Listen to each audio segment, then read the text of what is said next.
Roger John Madden in Asheville, North Carolina. I'm standing in a sunny, warm, sheltered from the wind spot on a day that dove down into the 20s overnight, and some of the weather has been kind of brutal. And I'm going back over some of the experiences that have traumatized me in my life and some that have healed me. And I'll put a link to videos where I talked about how my sexuality was damaged as a kid and how I learned to think that sex was wrong, including the Catholic Church at the time.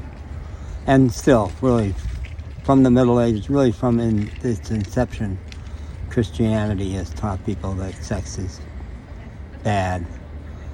I think the last Pope said some wonderful things about sexual pleasure between married partners. It's a good thing. That was a breakthrough. But it still didn't allow that outside of marriage. And I think the official church position still is that sex is okay when it's for the purpose of procreation, but recreational sex is not good.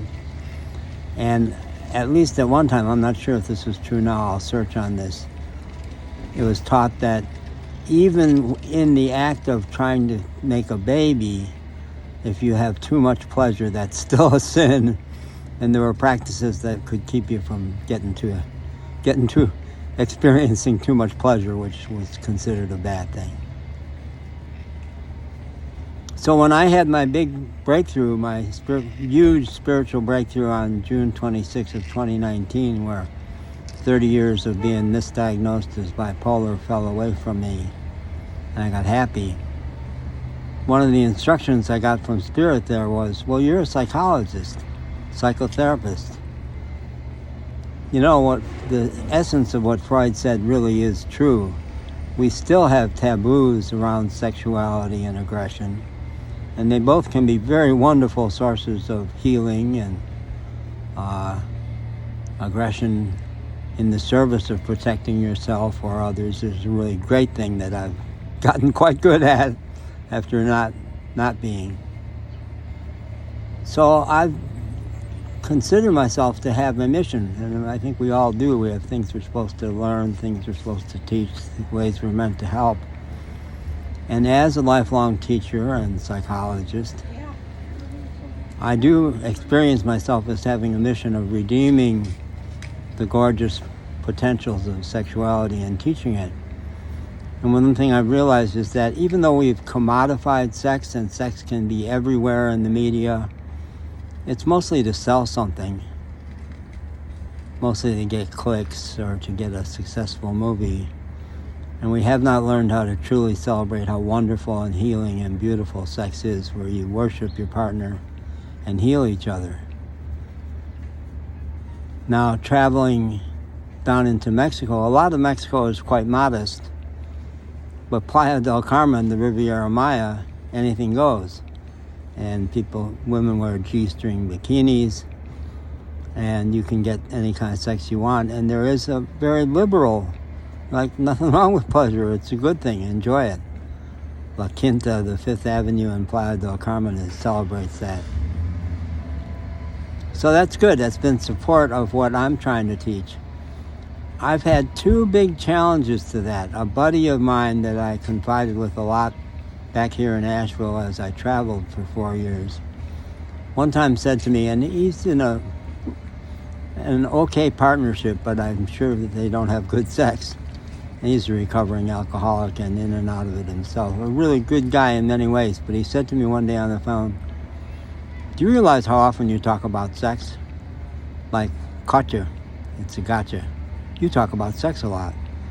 And I wrote him a note saying, you obviously don't watch my videos. You don't know what it is I teach. Because if you don't know why I want to talk about sex, enjoy talking about sex, and am trying to teach people about how wonderful sex is, if you haven't registered that now, that there's a good reason why I talk about it, well, you obviously haven't been paying attention.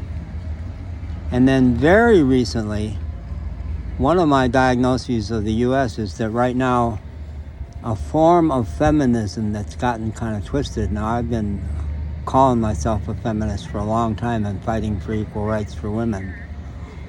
But there's a thread that says for a man to even notice that a woman is beautiful physically is disrespectful or a catcall.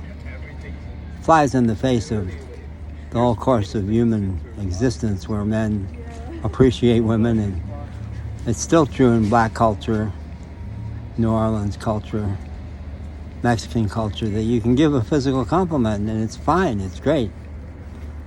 But a friend said to me that when I referred to a woman, just trying to help him remember who she was, I said, well, she's got an amazing ass. He said that was sexualizing her, as if I was artificially adding something that wasn't there. Now,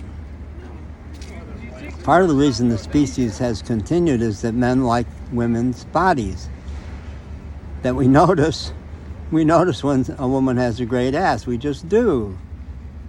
And there are cultures where there's no problem with that. In New Orleans, if a black man says to a black woman, baby, you sure do be looking fine in that slinky red dress today. She's not going to say, how dare you? She's going to say, thank you, honey. Appreciate it.